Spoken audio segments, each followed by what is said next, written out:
పుస్తకావిష్కరణ కార్యక్రమానికి విచ్చేసినటువంటి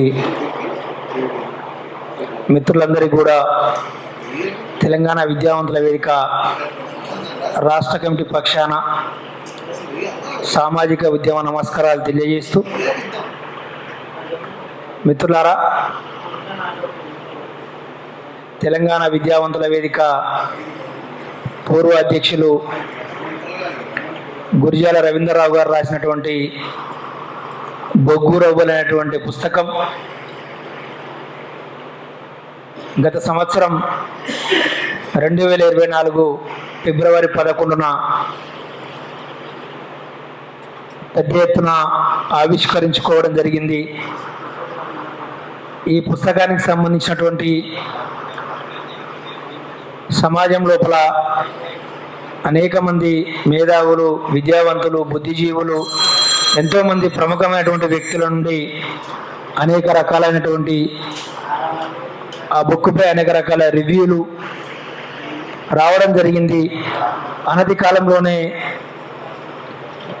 అది ఆచరణ నుంచి వచ్చినటువంటి ఆలోచన నుండే కాకుండా ఆచరణ నుండి వచ్చినటువంటి పుస్తకం కాబట్టి తెలంగాణ సమాజం పెద్ద ఎత్తున బొగ్గురవ్వల పుస్తకాన్ని ఆదరించడం జరిగింది.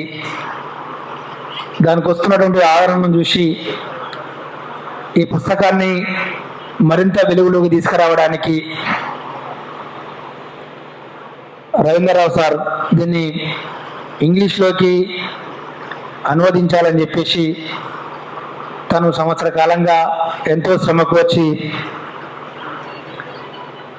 మిత్రుడు విమల్ మిత్రుడు దీన్ని ఇంగ్లీష్లోకి అనువదించడం జరిగింది.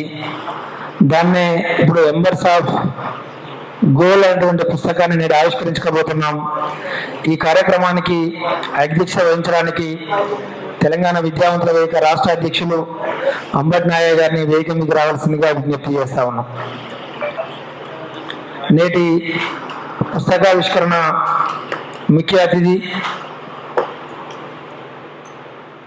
ప్రొఫెసర్ అరగోపాల్ సార్ని వేదిక మీకు రావాల్సిందిగా విజ్ఞప్తి చేస్తా ఉన్నాం. అదేవిధంగా అన్వేక్షికి పబ్లిషర్ వెంకట సిద్ధారెడ్డి సార్ని వేదిక మీకు రావాల్సిందిగా ఆహ్వానిస్తా ఉన్నాం.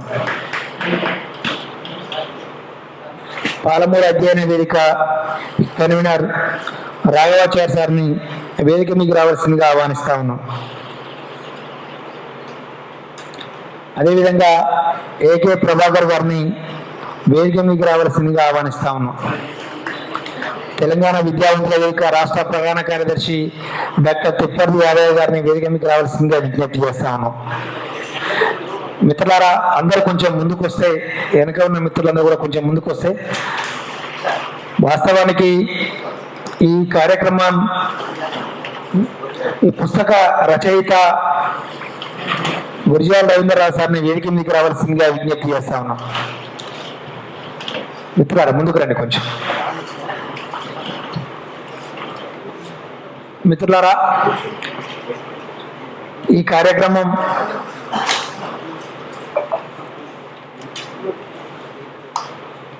నిజంగా కొంత పెద్ద ఎత్తున నిర్వహించుకోవాలనుకున్నాం. కానీ దేశం లోపల, రాష్ట్రం లోపల నేడున్నటువంటి పరిస్థితుల దృష్ట్యా నేడు దేశం లోపల ఒక అల్లకల్లో ఉన్నటువంటి పరిస్థితి ఉన్నది. ఆదివాసీలు, భారతీయ సమాజం, తెలంగాణ సమాజం దుఃఖ సముద్రంలో ఉన్నది. అటు నారాయణపూర్ అడవుల్లో మరణించినటువంటి అనేక మంది ఆదివాసీ బిడ్డలు కావచ్చు, అదేవిధంగా మాతో తెలంగాణ ఉద్యమంలో కలిసి నడిచినటువంటి కార్మికోద్యమాన్ని ఈ సమాజానికి అద్భుతంగా తన కలం ద్వారా అందించినటువంటి మునీర్ సార్ కూడా మరణించడం, మిత్రులందరూ కూడా ఈరోజు అటువైపు ఇటువైపు వెళ్ళడం జరిగింది.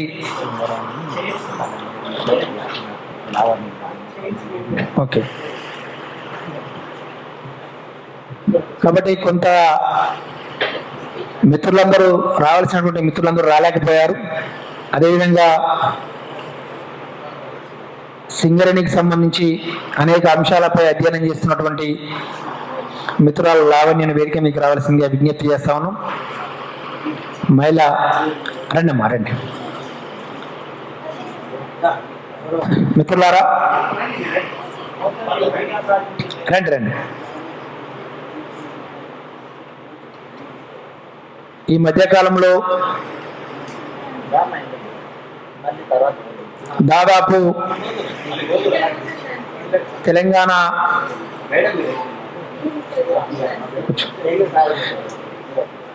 భారతదేశంలో ఎన్నడూ లేని విధంగా మూడవసారి అధికారంలోకి వచ్చినటువంటి మోడీ ప్రభుత్వం అమానవీయంగా, అనాగరికంగా, క్రూరమైనటువంటి ఒక నరమేధాన్ని సృష్టిస్తూ ఉంది. చాలామందిని ఈ మధ్యకాలంలో 5-6 నెలల కాలంలో చాలామంది మిత్రులను కోల్పోయాము. మొన్నటికి మొన్న 26 మందిని కూడా కోల్పోయాము. అదేవిధంగా కార్మికోద్యమాన్ని, తెలంగాణ సమాజానికి తన కళ రూపంలోనూ, తెలంగాణ ఉద్యమంలోనూ అవిశ్రాంతంగా పనిచేసినటువంటి మునీర్ సార్ కూడా కోల్పోవడం జరిగింది. వీళ్ళందరినీ స్మరించుకుంటూ 1 నిమిషం మౌనం పాటించాల్సిందిగా అందరూ కూడా విజ్ఞప్తి చేస్తాం.